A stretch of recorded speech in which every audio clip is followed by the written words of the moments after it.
Hey guys, so it's the 12th day of the 31 Days of Horror, and today I'm going to review Behind the Mask, The Rise of Leslie Vernon.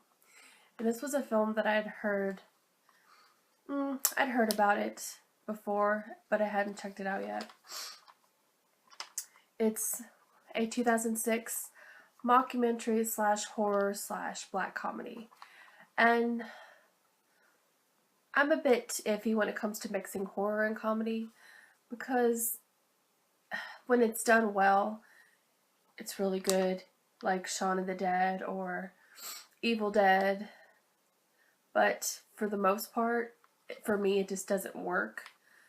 It just ends up just trying too hard, I guess. Because it's really hard to combine multiple genres, especially those two, because they're such conflicting genres. Like one's meant to be a certain way, and one's kind of tends to be more serious, and one's more lighthearted. So mixing those two is a bit difficult.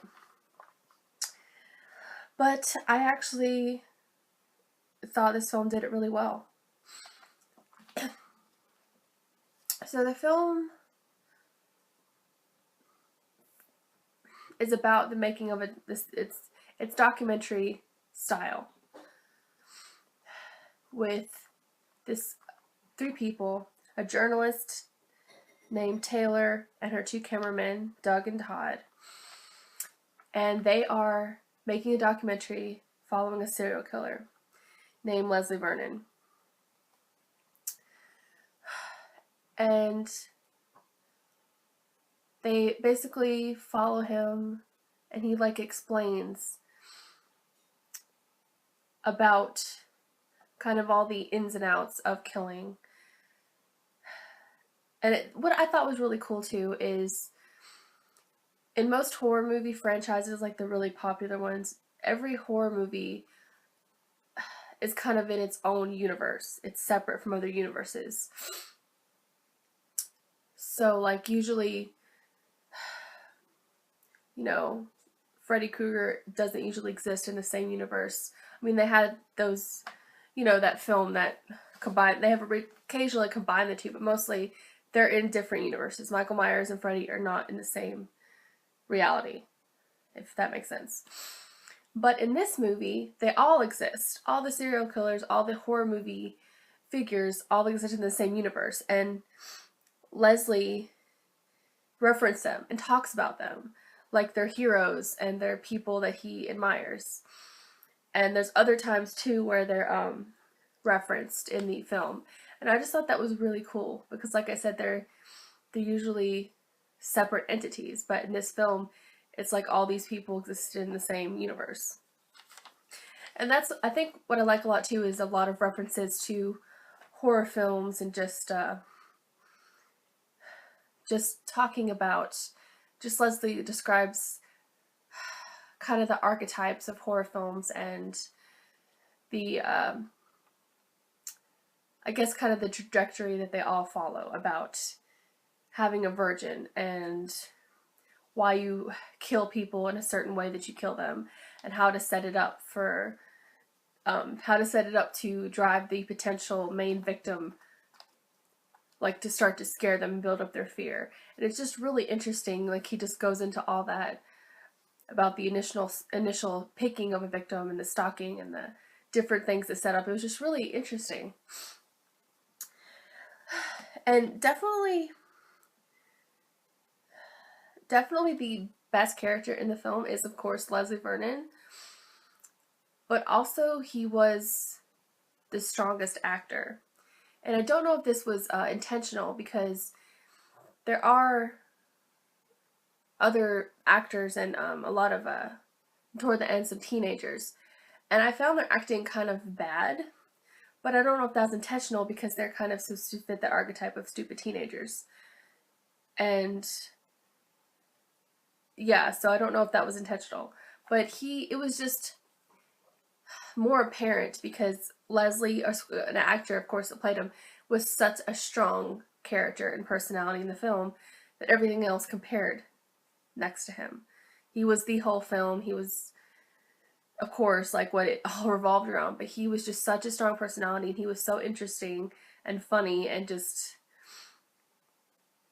strange, but in like a good way. And so other characters that weren't as strong, or the acting wasn't as strong, it was more observable because of that, because he was such a strong presence.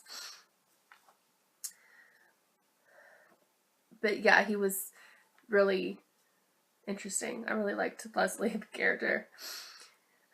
And then the three other actors, or not actors, but the characters, Taylor and her two cameramen. You don't really see acting from the cameramen too much, more toward the end. Her acting was okay, but it was a little inconsistent for me throughout. The pacing was excellent. It never got boring. You were always interested because he was either explaining something, or you were going with him while he putting his plan into action, and so forth. So it was always something going on, always something interesting. Even if they were just speaking or having long conversations, it was interesting. And also what was really cool was that there were some cameos by other like famous horror movie actors. Like Robert Englund played like the doctor who was trying to stop Leslie. He called it his Ahab, like the good to his evil who tries to stop him. And Kane Hodder he had a very small part, I think, in the after credit scene. He had a small part, but he played, Jason a few times. And Zelda Rubinstein, who was in Poltergeist, and she's been in some other things too, she had a small part in it as well. So it was kind of cool. There's just so many references and throwbacks to old, like, other horror films, and that was one of my favorite parts about this. So yeah, I went in it not thinking that I was gonna like it, because again, it was horror comedy, and that's just not my favorite combination of genres. And it was really good. The acting, for the most part, was okay, but the main actor was excellent. The story was interesting, and just even his like costume, like his mask and costume and his way of killing was kind of interesting and creepy. So I like that. So yeah, overall, just because the acting was kind of poor from the other characters, except for the main guy, it wasn't a total perfect film for me.